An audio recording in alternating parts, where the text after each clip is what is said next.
Hello everyone, and you're welcome on my channel Farad English Utopia. This is the channel for English teachers, students, and this is the best e-learning platform for NET, TGT, PGT, GIC, Ultimate exam preparation. Okay, let's start. Today we are discussion of the new terms in English literature. NET JRF के exam में इस तरह की terms बहुत ज़्यादा पूछी जाती हैं और ये आपके लिए बहुत ज़रूरी है कि आप इनको समझ कर पढ़ें। जैसे कि ज़्यादातर पूछा जाता है prelude, the prelude, what is the meaning of the prelude.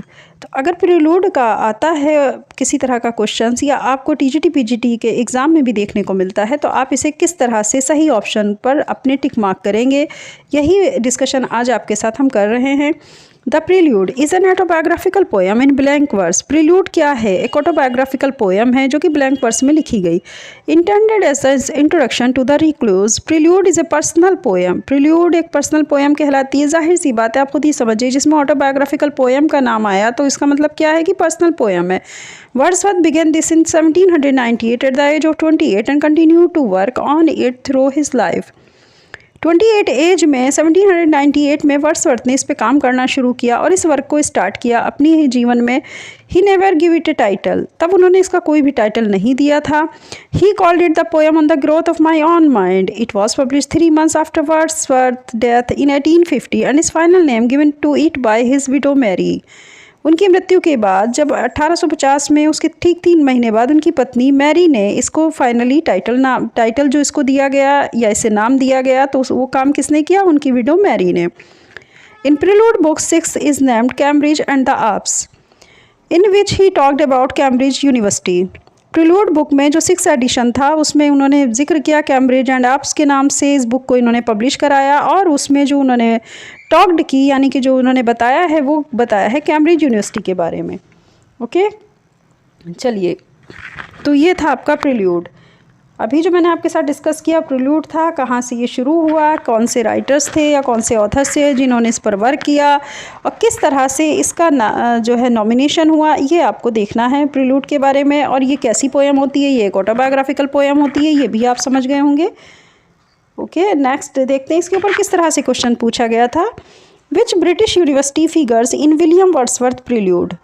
वो कौन सी ब्रिटिश यूनिवर्सिटी है जिसके बारे में विलियम वर्ड्सवर्थ ने प्रील्यूड के अंदर उसकी फिगर्स बताई, उसकी विशेषताएं बताई? तो वो है सी, कैम्ब्रिज यूनिवर्सिटी। अभी हमने ऊपर इसी का डिस्कशन किया है कि कैम्ब्रिज यूनिवर्सिटी के बारे में इन्होंने इसकी विशेषताएं बताई थी, जो ब्रिटिश यूनिवर्सिटी थी विलियम वर्ड्सवर्थ ने। नेक्स्ट हम देखते हैं paradox. A paradox is a statement that is self-contradictory because it often contains two statements that are both true, but in general cannot both be true at the same time. Paradox क्या है? Paradox एक तरह का statement है जो कि self contradictory है, क्योंकि ये एक ही समय पर ये दोनों स्टेटमेंट सही तो हो सकते हैं जनरल वे में, लेकिन अगर कोई can not both be true at the same time.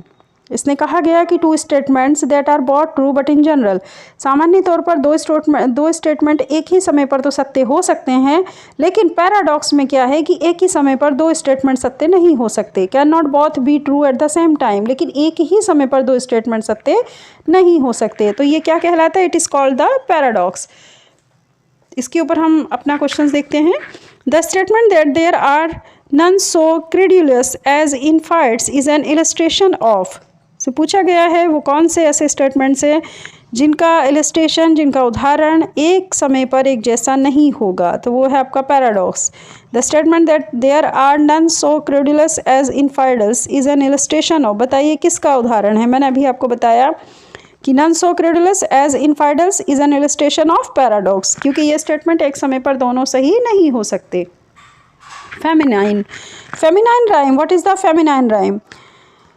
Feminine rhyme, A option is the right option. A rhyme on 2 syllables in which the last syllable is unstressed. मतलब राइम कौन सी है? 2 syllables की है जिसमें कि लास्ट सिलेबल कैसा है? Unstressed है।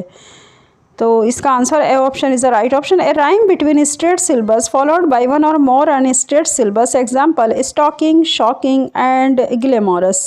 ग्लैमोरस, एमोरस, ये सब इसी के पार्ट्स हैं। तो rhyme between straight syllables followed by 1 or more unstressed syllables, example stocking, shocking and glamorous, amorous, ये सभी आपके क्या हैं? फेमिनाइन राइम हैं।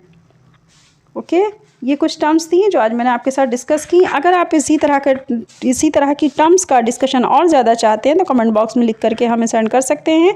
हम आपके साथ इंग्लिश लिटरेचर से रिलेटेड इस तरह की टर्म्स ज़रूर डिस्कस करेंगे। और आप हमें चाहें तो हमारे कमेंट बॉक्स में लिख करके अपना कोई भी कंटेंट या कोई भी डाउट अगर आप क्लियर करना चाहते हैं तो ज़रूर उसमें कमेंट्स में लिख करके दीजिए, ताकि हम आपके डाउट्स क्लियर करें और आप जिस कंटेंट की स्टडी चाहते हैं उसी कंटेंट को यहाँ पर स्टडी कराया जाए आपको, और प्लस उसका डिस्कशन किया जाए। और दूसरी चीज़ ये है कि बच्चों देखो, ये चैनल जैसा कि आप जानते हैं कि इंग्लिश लिटरेचर से रिलेटेड है। तो इंग्लिश लिटरेचर में हमारा चाहे वो ब्रिटिश लिटरेचर हो, अमेरिकन लिटरेचर हो, या फिर हमारे तो जैसा कि आप जानते हैं कि इस चैनल पर आपको यहाँ प्रिपरेशन कराई जा रही है इंग्लिश लिटरेचर से रिलेटेड किसी भी एग्ज़ाम की। तो आप इस चैनल को ज़्यादा से ज़्यादा चैनल को लाइक शेयर सब्सक्राइब करिए, ताकि स्टूडेंट ज़्यादा से ज़्यादा हमारे चैनल पर आए। विदाउट एनी कॉस्ट आपको यहाँ पर प्रिपरेशन कराई जा रही है। तो मुझे नहीं लगता कि आपको इसमें कोई दिक्कत होगी, आप आराम से इस चैनल से अपनी प्रिपरेशन कर सकते हैं। ओके, चलिए अब आप अपना ख्याल रखिएगा। अल्लाह हाफिज़।